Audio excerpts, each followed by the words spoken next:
Esta sessão do dia 15 de setembro, a segunda do mês, os vereadores se destacaram com a apresentação de proposições, como indicações, requerimentos e projetos. Entre os assuntos abordados durante a sessão no plenário, vieram à tona preocupações voltadas para o interior, como a questão das queimadas deste período seco. Também no perímetro urbano, a questão da energia elétrica, que atualmente é deficitária e que preocupa futuros investimentos. Vereadores também participaram de movimentação na capital do estado, Cuiabá. Entre eles, audiência pública voltada sobre a questão do feminicídio e ações a serem desenvolvidas nos municípios de Água Boa. Também estiveram sendo abordados assuntos voltados para o dia a dia da sociedade como um todo. Na sessão de hoje fiz algumas indicações, entre elas ressaltar duas indicações. Primeiro, solicitar informações do DEMAI com relação ao fornecimento de água nos assentamentos, em especial assentamento nacional, visto que lá foi local de foco de incêndio, mais de 75% da sua área queimada, e lá o povo está passando sede, está passando fome, está passando necessidade, né? E desde já quero até agradecer o deputado Nininho para disponibilizar junto a mim um caminhão-pipa para auxiliar no fornecimento da água potável para aquela população ali, né? Outro é solicitando providências com relação ao Executivo Municipal para construir um redutor de velocidade para acesso à escola Guarujá. Outra coisa bastante importante é que temos alunos, temos crianças naquele local entrando e saindo, e tem alguns que infelizmente não respeitam a sinalização de trânsito, não respeitam a velocidade e está causando risco à vida de crianças naquele local. Então pedi uma redução lá. De acordo com informações, ainda trazendo à tona o assunto do PA Nacional, a falta d'água lá é um problema extremamente grave. Procede essas informações? Procede. Já é um local que em datas passadas já vinha passando dificuldade com o fornecimento de água, né? E agora ficou agravado ainda mais, visto os focos de incêndio que aconteceu naquele local, né? Uma grande proporção de terra foi queimada, animais foram perdidos, residências foram queimadas, né? E naturalmente a água que tinha ali secou, e as que não secou hoje tem pucumã, tem resto de cinzas, e ela se torna imprópria para o consumo, né? E está faltando sim água potável. Atualmente quantas famílias estão estabelecidas no PA Nacional? Fixa com moradia lá dentro são mais de 80 famílias hoje já, né? Não tem mais pessoas naquele local, até por falta de condições de viver lá dentro mesmo, falta de renda, falta de comida, falta de água potável, falta de moradia, né? Visto que o Estado, principalmente o governo federal, até então não tomou nenhuma providência para regularizar a continuidade da atividade agrícola dentro daquele local. Como sempre, as nossas sessões ordinárias, né, sempre com grandes proposições por parte de todos os vereadores, e de minha autoria. Nós fizemos um encaminhamento de um projeto de lei, a Câmara vai às escolas, que vem no âmbito dos alunos de 5º ao 9º ano da rede estadual, né? Então, nós precisamos de forma muito rápida e introduzir mais a questão da cidadania, o que é um poder legislativo, e aí entra a parceria do poder executivo e judiciário também, né, para que nós possamos levar essas noções, essas aulas de cidadania para os nossos jovens. E aí, quem sabe, né, Gilney, no futuro aí nós termos mais vereadores, mais candidatos preparados aí também, né, para essa atividade legislativa. Outra indicação é uma indicação encaminhada ao secretário de Planejamento e Obras, o nosso secretário Carlos Trautmann, e já vem de resultado da audiência pública que nós tivemos recentemente com a AGER aqui, onde uma das grandes demandas levantadas por quem participou dessa audiência pública foi a questão da energia, a demanda energética do Araguaia, principalmente a nossa região, Gilney, que está vivendo em um momento de crescimento, grandes empresas buscando se instalar em Água Boa, e nós não podemos deixar essas empresas estarem aqui para depois nós nos preocuparmos com isso.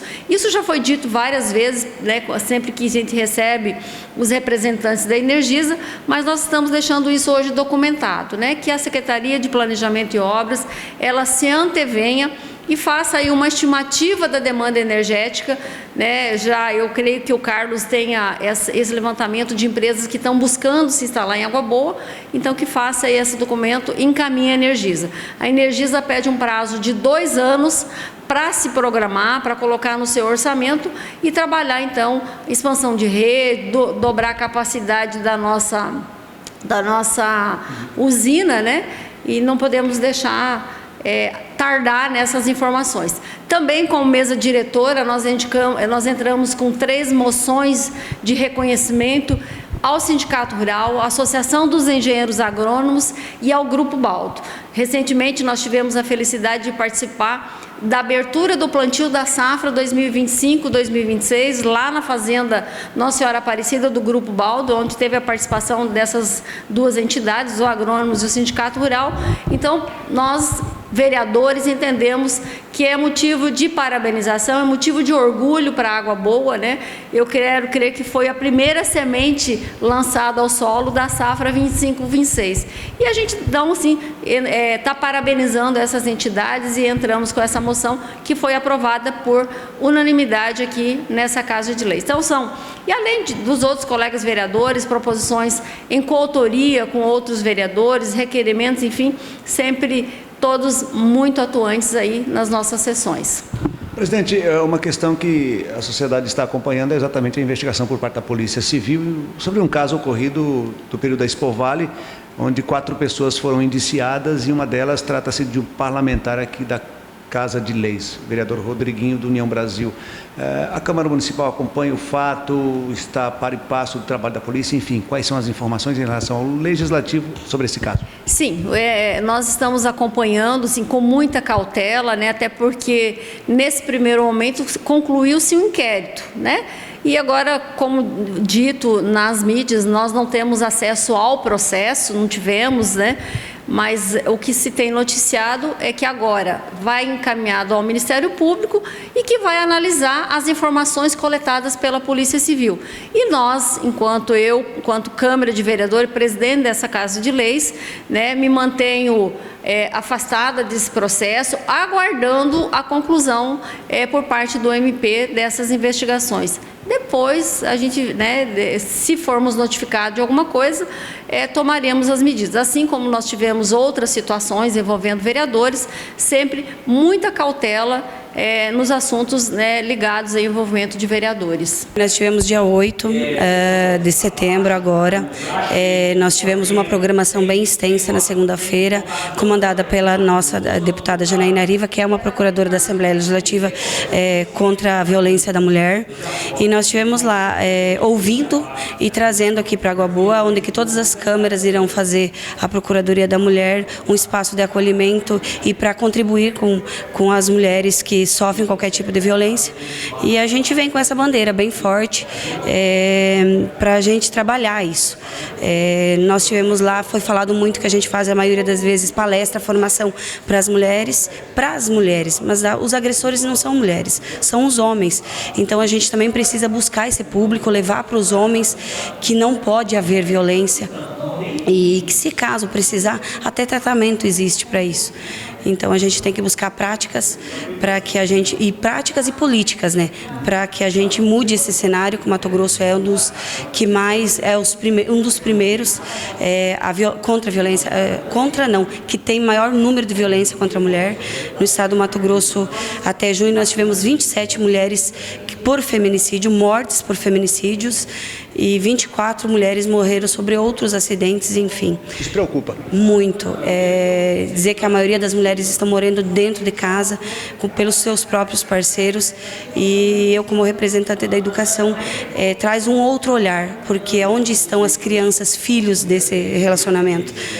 Ficam órfãos, com a mãe morta, o pai preso, fica ao léu. Então a gente precisa levar para a sociedade, conscientizar a sociedade para não violência, denunciar para que evite o pior e mude esse número alarmante que deixa todo mundo assustado. Dia 20 de setembro agora a gente comemora o Dia da Gaúcha, deixar um abraço bem caloroso aos nossos gaúchos que fundaram a Água Boa, que colonizaram a Água Boa, e assim, muito orgulho de ter sangue gaúcho. por mais que a gente ama Água Boa e tenha o coração aguaboense hoje, e desejar a todos um feliz Dia do Gaúcho, com um abraço bem apertado para todo mundo. Apresentei 2 requerimentos cobrando informações do Executivo. O primeiro foi a respeito das faixas elevatórias. É visto notório que o nosso município está sendo instalado várias faixas. E a minha solicitação é querer saber assim, qual é o intuito da instalação dessas faixas, se está havendo um estudo prévio, uma análise cuidadosa, porque a gente vemos na Avenida Planalto, ali com a Avenida Tropical, numa quadra são 3 quebra-molas, faixas elevatórias. Então, assim, qual o critério? Está tendo uma redução, que as faixas elevatórias, redução de velocidade. Está tendo uma redução de acidentes? Está sendo efetiva? É necessário? É necessário? Eu quero saber qual é o custo dessas faixas, quem é o responsável técnico, quem é o que faz a análise, o responsável para fazer a análise se cabe ali uma faixa elevatória ou não, e qual o efeito dessas faixas elevatórias. Tem alguma coisa, porque o nosso município está tomado de faixa elevatória. Eu já fiz algumas solicitações, mas assim, pode ser substituído por outro mecanismo para reduzir velocidades, para não causar acidentes? Esse é o meu requerimento de hoje, voltado às faixas elevatórias. O segundo é sobre a situação do nosso cemitério municipal. No início do ano eu já fiz um requerimento cobrando um mutirão de limpeza, um zelo, um respeito aos que já estão lá e aos parentes que vão visitá-los. Estive lá semana passada e eu não vi nada de diferente, só pior. Então, um completo desrespeito com as pessoas, com nossos entes que deixamos lá e com as pessoas que vão lá visitar. Então, assim, a única coisa que eu vi de diferente foi um caçambão da prefeitura que está lá instalado, mas o restante é lixo, restos de material de construção e um completo abandono e desrespeito com a população.